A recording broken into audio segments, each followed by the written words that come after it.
नमस्कार. रजनी एकल चॅनेलवर आपल्या सर्वांचं पुन्हा एकदा स्वागत आहे. तर आज आपण एखादा नाश्त्याचा वेगळा पदार्थ बघूया. रोज रोज इडली डोसा इत्यादी पदार्थांच्या पेक्षा वेगळा एखादा पदार्थ आपल्या रेसिपीमध्ये बघूया. तर आज आपण टोमॅटो ऑमलेट, मिक्स डाळीचं टोमॅटो ऑमलेट कसं बनवायचं हे बघणार आहोत.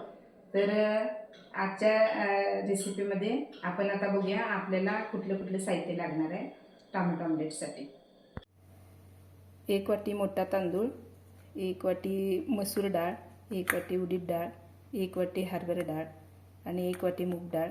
हे सर्व स्वच्छ निवडून घेतलेलं आहे आणि ते आता आपण धुवून 5-6 तासासाठी भिजत ठेवूया. आता हे आपल्या डाळी आणि तांदूळ छानपैकी भिजलेलं आहे. तर आपण हे आता मिक्सरला बारीक करून घेऊया. तर त्याच्यामध्ये आपण ह्या लसूण पाकळ्या आणि हे टाकणार आहे. पहिलं सगळं 10-15 लसणाच्या पाकळ्या आणि 7-8 मिरच्या असं त्याच्यामध्ये टाकून हे पीठ बारीक करून घ्यायचं मिक्सरला. जरा जाडसरच करून घ्यायचं, जास्त बारीक करायचं नाही. आणि ह्याच्यातलंच पाणी थोडंसं ह्याच्यात घालायचं म्हणजे फुगायला मदत होते ह्याची. तर आता हे पीठ आपण अशा पद्धतीनं तयार झालेलं आहे आपलं पीठ. एका पातेल्यामध्ये हे काढून घेऊन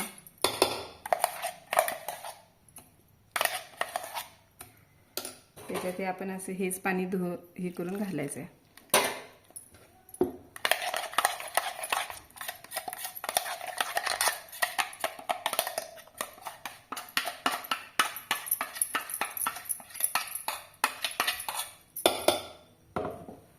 आणि हे चांगलं छान असं हलवून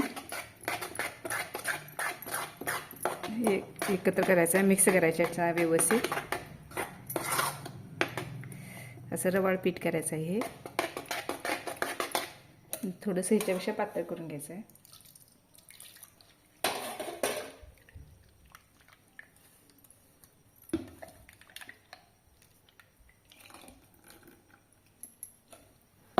हे पीठ जास्त पण पातळ होऊ द्यायचं नाही किंवा जास्त घट्ट पण ठेवायचं नाही. थोडं अशा पद्धतीनं ते ठेवलं तर ते फुगायला मदत होते. आणि रात्रभर ते किंवा 10-12 तासासाठी तुम्ही कधी करणार असेल त्या ह्याच्यावर ठरवायचं आहे की ते किती वेळ ठेवायचं आहे. तर ते आपण आता ह्या लाकडी बोर्डवर किंवा लाकडाच्या फळीवर असं ते हे करून ठेवायचं, ते झाकून ठेवायचं. सकाळपर्यंत ते फुगून किंवा 10-12 तासानंतर फुगून ते वर येईल. एवढ्या ह्याच्यापर्यंत आहे ते थोडंसं वर येईल. त्यामुळे मोठ्याच पातेल्यात काढून ठेवायचं पीठ, ते फुगून जास्त वर येत असतं. तर हे आपण आता असं ठेवून देऊया आणि फुगल्यानंतर पीठ त्याचे मग टोमॅटो ऑमलेट करायला घेऊयात. हे आता आपलं पीठ असं छानपैकी फुगलेलं आहे. बघू शकता तुम्ही केवढं जास्त भरपूरच फुगून वर आले ते. तर आता ह्याच्यामध्ये आपण मीठ टाकून हे आता टोमॅटो ऑमलेट करायला घेऊया. मध्ये आपण आता मीठ टाकून छानपैकी हलवून घेऊया. हे बघू शकता तुम्ही भरपूर फुगलेलं आहे पीठ.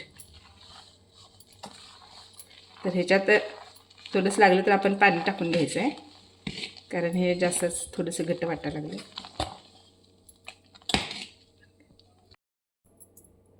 थोडं ह्याच्यामध्ये पाणी टाकून घेऊया. हे छानच फुगलं एकदम असं.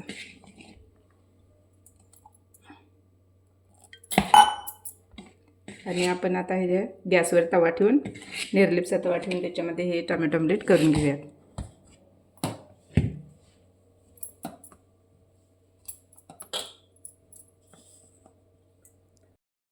आता हा तवा आपला तापलेला आहे, तर त्याच्यावर आपण तेल पसरून घेऊया छानपैकी.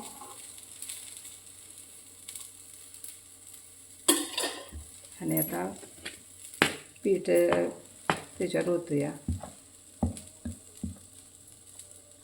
थोडं मोठ्या गॅसवरच हे करायचं आहे.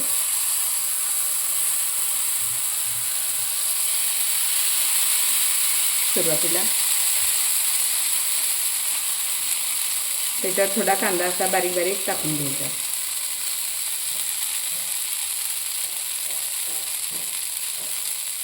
थोडं टोमॅटो टाकून द्यायचं.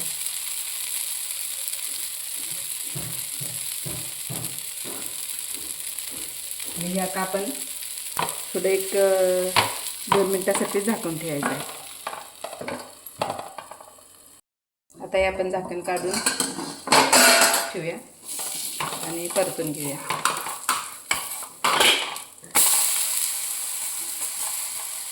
असं छान पैकी ते पाठीमागून चांगलं व्यवस्थित भाजीपर्यंत ठेवायचं. त्याला थोडं तेल अजून जरा घालून घ्यायचं याच्यात.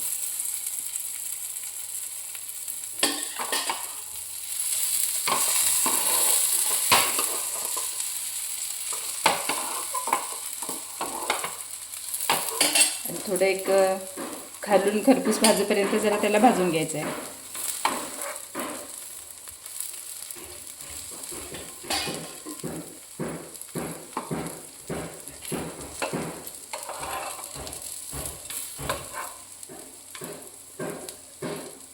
मध्ये मध्ये आपण हे जरा बघत राहायचं थोडं, आणि कडेने जे तेल आहे त्याला आतमध्ये जरा जाईल असं बघायचं. तर हे खरपूस भाजत आले.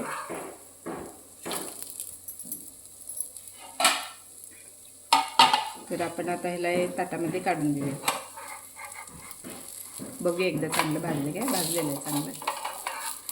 तर हे असं काढून घ्यायचं ताटामध्ये.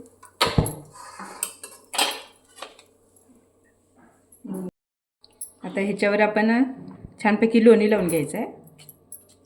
लोण्यामुळे एक वेगळी टेस्ट येते त्याला.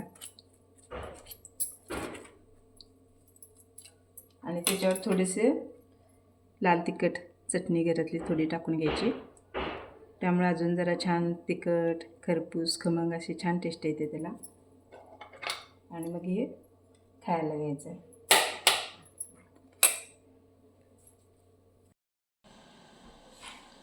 तर हे असं टमॅटो ऑमलेट आपलं तयार झालेलं आहे. तर अशा पद्धतीनं खायला द्यायचं. चटणीची काही गरज नाही. लोणी आणि चटणी लाल तिखट लावल्यामुळे छानच लागतं. तुम्ही पण करून बघा आणि आम्हाला नक्की कळवा. आमची रेसिपी आपल्याला कशी वाटली ते पण कळवा. आणि आमच्या चॅनलला अजून तुम्ही सबस्क्राईब केला नसाल तर सबस्क्राईब करा, लाईक करा आणि शेअर करा. पुढच्या रेसिपीसह आपण भेटूया पुन्हा. तोपर्यंत धन्यवाद.